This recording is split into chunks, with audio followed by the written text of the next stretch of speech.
മലപ്പുറം ഒരു പ്രത്യേക ജില്ലയാണല്ലോ.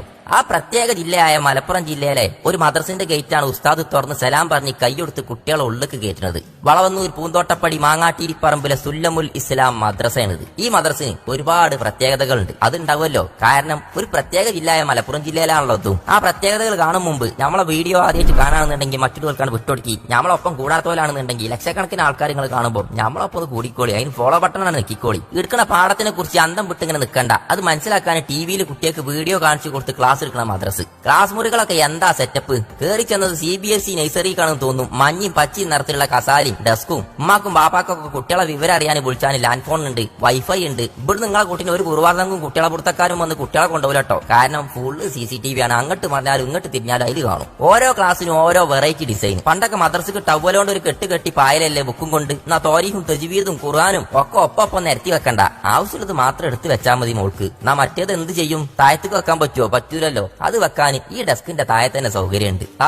ഏതൊരു കുട്ടി മദ്രസയിൽ 1ാം ക്ലാസ്സിൽ എത്തിയാൽ ആദ്യം കേൾക്കുന്ന സാധനമാണ് കലം അഥവാ പെന്ന്. അത് അറബിയിൽ ഇവിടെ എഴുതിയും ചെയ്തതിന് അതിന്റെ ചിത്രം വരച്ച് വെച്ചും ചെയ്തതിന് കുട്ടിക്ക് എത്ര പെട്ടെന്ന് മനസ്സിലാക്കാൻ കഴിയും. അങ്ങനെ ഓരോന്നും വെറൈറ്റി. വേസ്റ്റിലുള്ള പാത്രമാണിത്. ഇതിന്റെ രൂപം നോക്കി ഒരു പെൻസിലിന്റെ മാതിരി. നേരം വൈകി വന്നാലും നേരത്തെ വന്നാലും കാലുമല ചെരുപ്പ് നിലത്ത് അവിടെ ഇടണ്ട. അത് വെക്കാൻ സ്റ്റാൻഡ് ഇത് അവിടെ ഉണ്ട്. മലപ്പുറത്ത് ഒരു തുള്ളി വെള്ളം ഒരു കുട്ടിക്കും കിട്ടൂല എന്നല്ലേ വേറൊരാൾ പറഞ്ഞത്. എന്നാ വെള്ളമുണ്ട്, ഇരുന്ന് ബിസ്മി ചൊല്ലി കുടിച്ചാൽ തൊട്ടടുത്ത് തന്നെ ഒരു കസാലിയുണ്ട്. കാലിട്ട് വരുത്തിയാലും കാലുമല ചളിയാവൂലട്ടോ. അജാതി മാർബോണൈറ്റ് ടൈൽസ് ആണ് നിലത്ത് വിരിച്ചത്. ബുക്കിലുള്ളത് മാത്രം പഠിപ്പിച്ചല്ല, അതിനെക്കുറിച്ചുള്ള വീഡിയോകൾ ഉസ്താദ് ടിവിയിൽ കാണിച്ചു കൊടുക്കും. ഒപ്പം കുട്ടികൾക്ക് നേരിട്ട് പറഞ്ഞ് മനസ്സിലാക്കിയും കൊടുക്കും. ഒരു കുളി പെരേന്ന് കുളിച്ചിങ്ങോട്ട് പോന്നാ മതി, പിന്നെ വയർപ്പിന്റെ ഒരു കുളി ഇവിടുന്ന് കുളിച്ചണ്ട. അതിന് സമ്മതിച്ചൂല. കാരണം നിൽക്കാതെ കറങ്ങല്ലേ ഫാന് 4 ഭാഗത്തുനിന്നും. ലൈറ്റുകളൊക്കെയാണ് ലംഘനത് ലംഘിയും മറിയണത്. 2ാമത്തെ നില ഇതേപോലെ തന്നെ കേട്ടോ. ക്ലാസ് റൂമൊക്കെ കണ്ട കിടക്കട്ട് കിടന്നുറങ്ങാൻ തോന്നുന്നു. എന്താ ചൊർക്ക്! ബെഞ്ചായാലും ഡെസ്ക് ആയാലും എന്താ വൃത്തി! ഞാനൊക്കെ പഠിച്ചിരുന്ന് കാറിന്റെയും ജീപ്പിന്റെയും ചിത്രം കുത്തിവരകളൊക്കെ ഉണ്ടാവും. ഇനി ഇതൊന്നുമില്ല.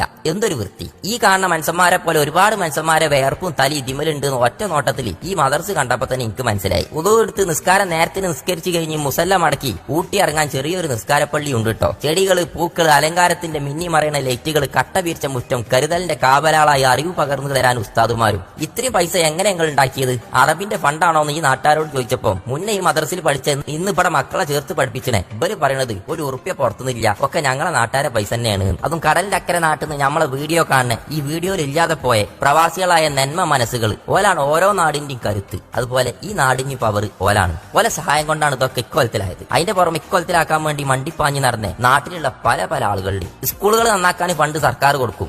മദർസന്റെ അവസ്ഥ അങ്ങനെയാണോ? ചെതലുടിച്ച പട്ടിക്കും തൂങ്ങി നിൽക്കുന്ന ഓടുമായി ഇങ്ങനെ കിടക്കും. ഏതായാലും ഇങ്ങനത്തെ മദ്രസ കാലത്തിനൊത്ത് ദീൻ പഠിക്കാൻ ഓത്തുപള്ളിയിൽ നിന്ന് ഹൈടെക് മദ്രസകളിൽ വരെ നമ്മളെത്തി. നാട്ടിലെ എല്ലാ മദ്രസകളും ഇതുപോലെ മാറട്ടെ, ഹൈടെക് ആകട്ടെ. നാടോടുമ്പം അതിന്റെ നടു